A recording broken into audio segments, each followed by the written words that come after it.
இன்றைக்கி நம்ம கடம்பா செய்யறது எப்படின்னு பார்க்கலாம். கடாயி வச்சாச்சு, சூடாகி போச்சு. எண்ணெய்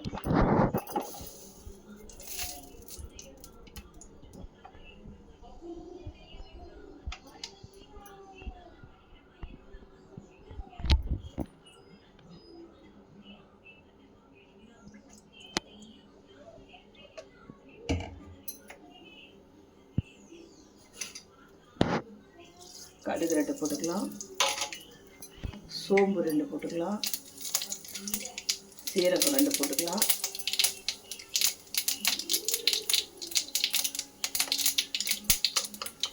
இஞ்சி பூண்டு பேஸ்ட்டு, அது கடுகு இதெல்லாம் பொரிஞ்சு வந்ததுக்கப்புறம் இஞ்சி பூண்டு பேஸ்ட்டை சேர்க்கலாம்.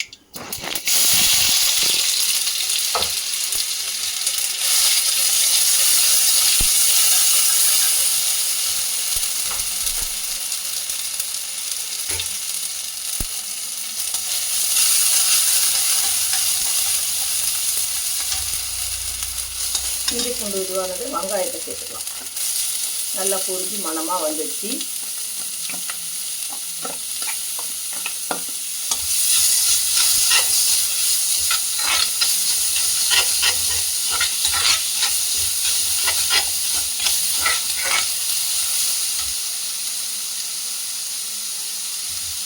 நல்லா வதங்கிடுச்சு. வதங்கினதுக்கப்புறம் தக்காளியை சேர்த்துக்கலாம்.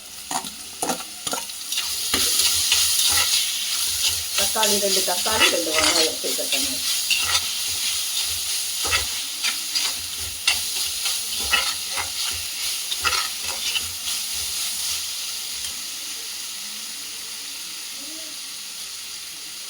அவ்வளோ கடம்பா, இந்த கடம்பா சேர்த்துட்டு 2 வெங்காயம் தக்காளி.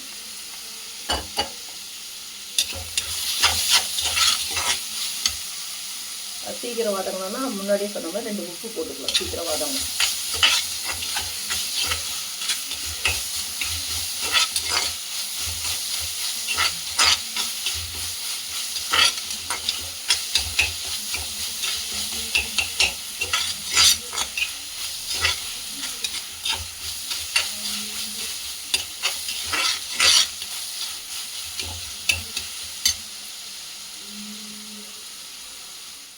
தக்காளி வெங்காயம் நல்லா வதங்கி வந்துடுச்சு. இப்போ கடம்பாவை சேர்த்துக்கலாம்.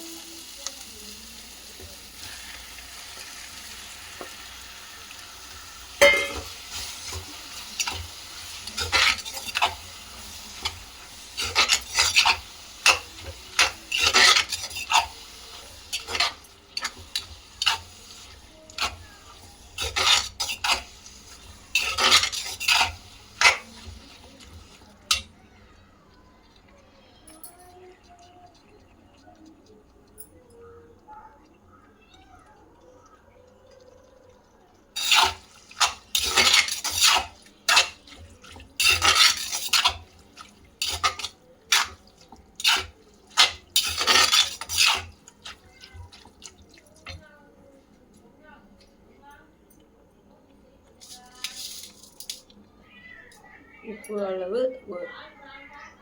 அளவு தேவையான, முன்னாடியே சொல்லியிருக்கேன். உப்பு தேவையான அளவு, காரமும் தேவையான அளவு.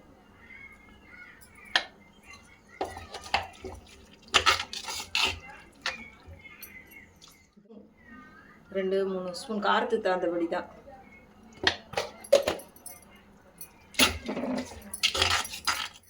நல்லா இது இப்போ சுருண்டு வந்துருக்குது. ஆனால் 1/2 மணி நேரம் ஆகும் இது. ஆனால் தண்ணியே ஊற்றக்கூடாது. அதில் இருக்க தண்ணியே தான் தண்ணி விடும். அதை அப்படியே நம்ம ட்ரை ஆக்கணும். அப்படியே ட்ரை பண்ணி ஆயிடுச்சு. ஆஃப் பண்ணிடலாம் அடுப்பை. கடம்பா ரெடி ஆயிடுச்சு. நீங்களும் வீட்டில் ட்ரை பண்ணி பாருங்கள்.